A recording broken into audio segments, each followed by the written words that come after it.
Good morning. Good morning. Hi, everybody. Andrew Koka here, CEO of Modern.Tech and CEO of SourceRE. This is Jessica Hickok, CEO at RESO. We've heard so much about property data and the standards around property data, the unique identifiers with property data, and today we're very excited to talk about licensing data and some of the progress we're excited to demonstrate and to make and to announce that we will be making in close collaboration with RESO around unique licensees and around the standards for licensing data. So Jessica, I'll kick it off to you here.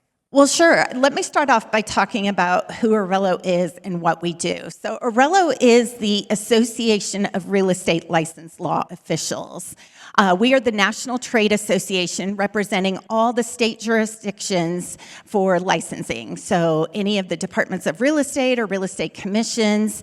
And what we're bringing to the table here is we are bringing the realization that we need to talk about standardizing the licensing data.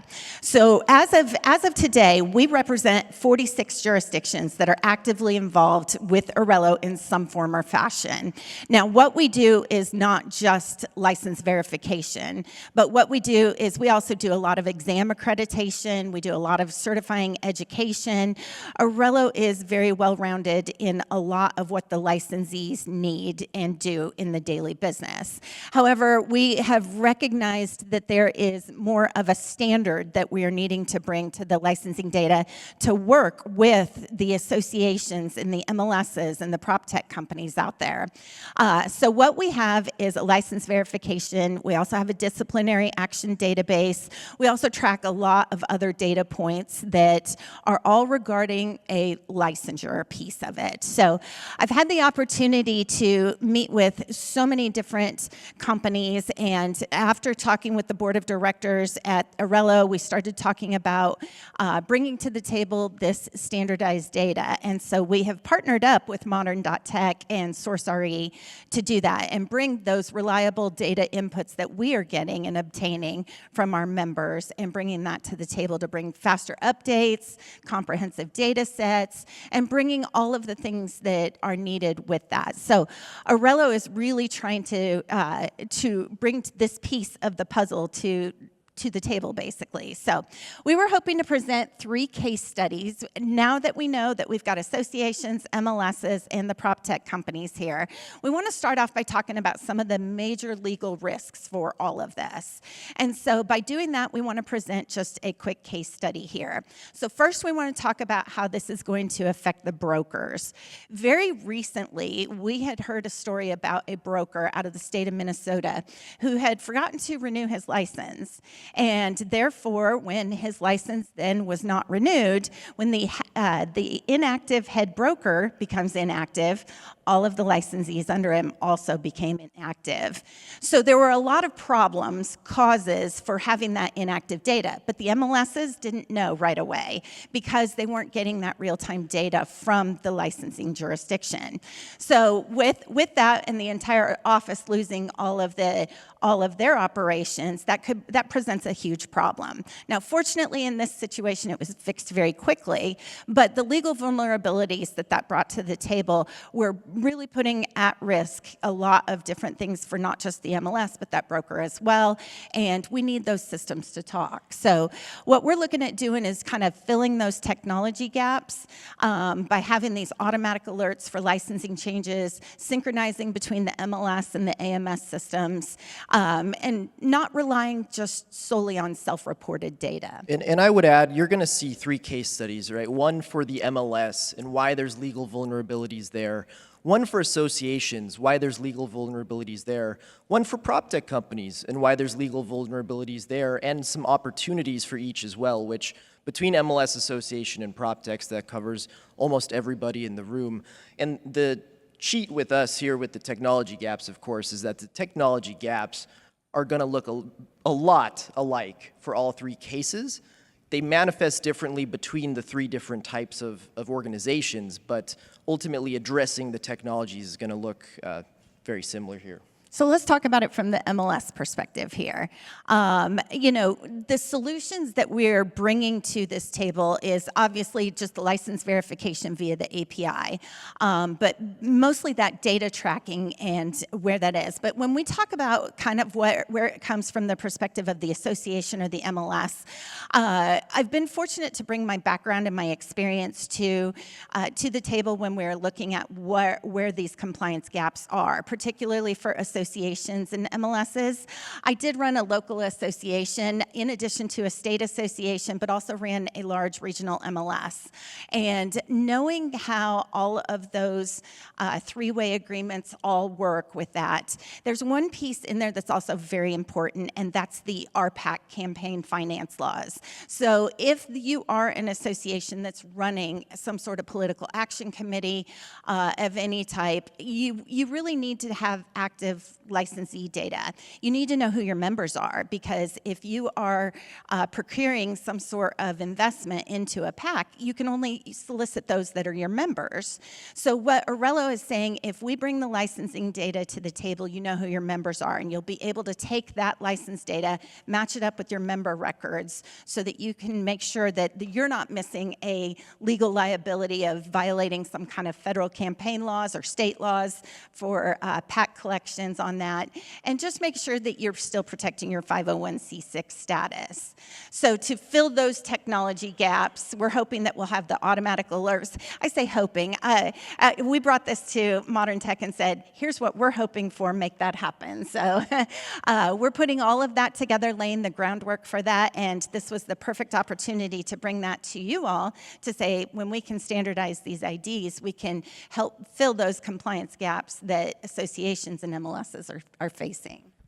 You know what, I think it's important too that there's not just liability there is liability, of course, but there's also opportunity. And I think one of the opportunities that an association has, though there's risk in specific things like RPAC campaign finance law, there's also opportunities to collect more non-member fees that should be assessed to brokerages, but you don't know exactly if the self-reporting numbers are accurate or not, and so you might be leaving money on the table, and so you're going to see a little bit of that as well. Right, and broker audits are extremely important too. Broker audits, when you're doing a broker audit, to make sure that you've got all of the licensees. MLSs and associations rely on that very heavily. So if we can bring that to where you can have an easy source to find that licensing data. Yes, the solution right now is trust but verify, and that's what we will bring to that as well, so that you have that verification. Self-reporting rosters using RESO's license verification system. It's just a piece of the industry that we're bringing together so that we can all work together. You know, getting into the third case study around PropTechs, one of the things you'll see a lot of PropTech companies do is app authentication using roster data from a partner MLS or association. And at times, this can create liability for everyone involved, especially if there's legally sensitive workflows.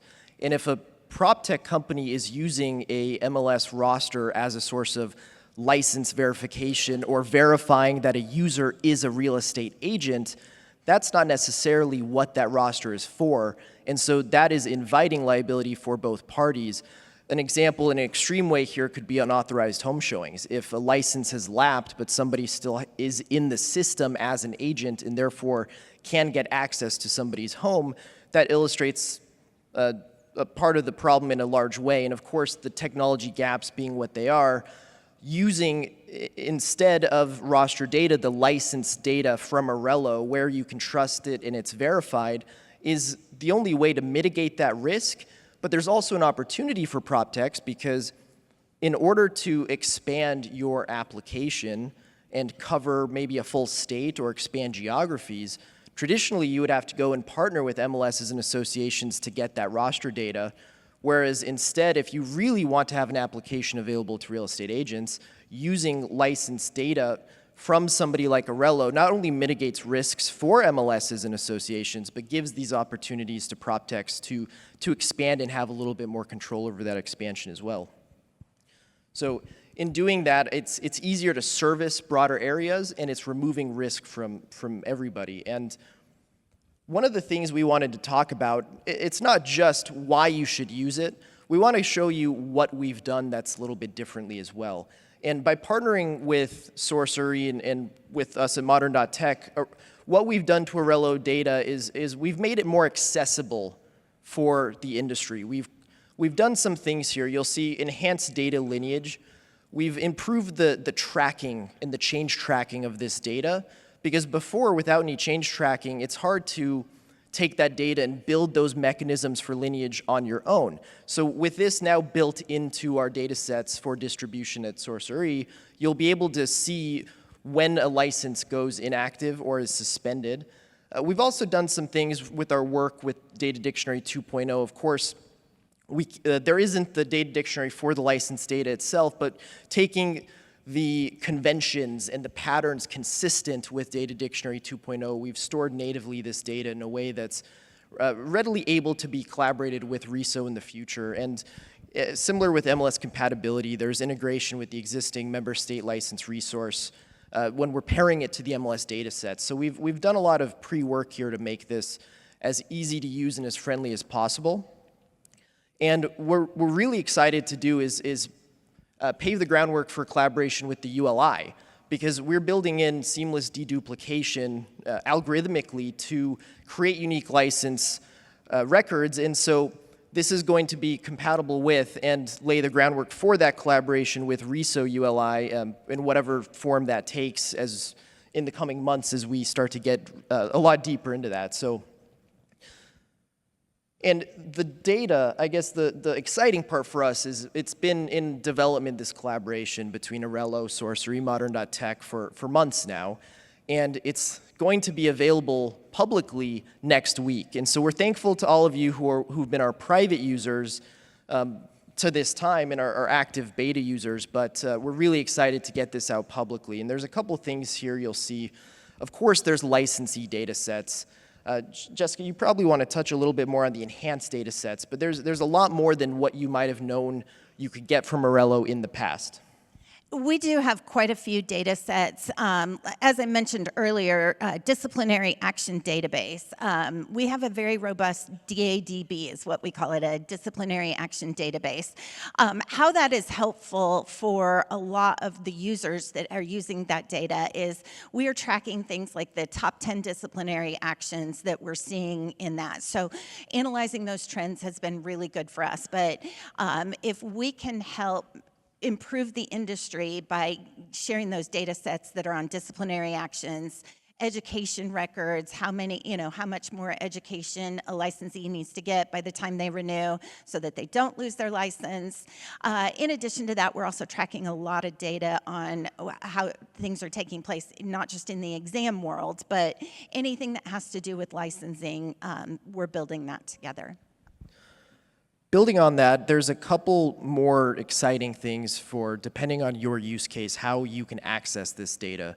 Because traditionally, it would only be live via search API, meaning that you have to get the data records one at a time. Many of you, of course, are familiar with replication, as that's how it works with most APIs for MLS data. And so we're going to be supporting both, so that if there's a use case where you need the license data and you need it in bulk, or if there's a use case where you're really only needing to target single records, just depending on how you've built it into your workflows from a technology standpoint, we figured supporting both would be the best way to get this done for making this data accessible to all of you. Another change here is we're moving to per jurisdiction pricing, so that if you're really only needing data in one area, one state, you can pay for one jurisdiction without having to pay some type of fee for more data than you actually need. And so that way it's easier to purchase, it's more cost effective, it's more accessible to you in that way. So You explain that better than I do. Well, that's it in a nutshell, guys. We're really excited for all of the progress we have made and are excited, looking forward for what we're going to continue to do, working closely with RESO to get this in your guys' hands. So thank you. Thank you.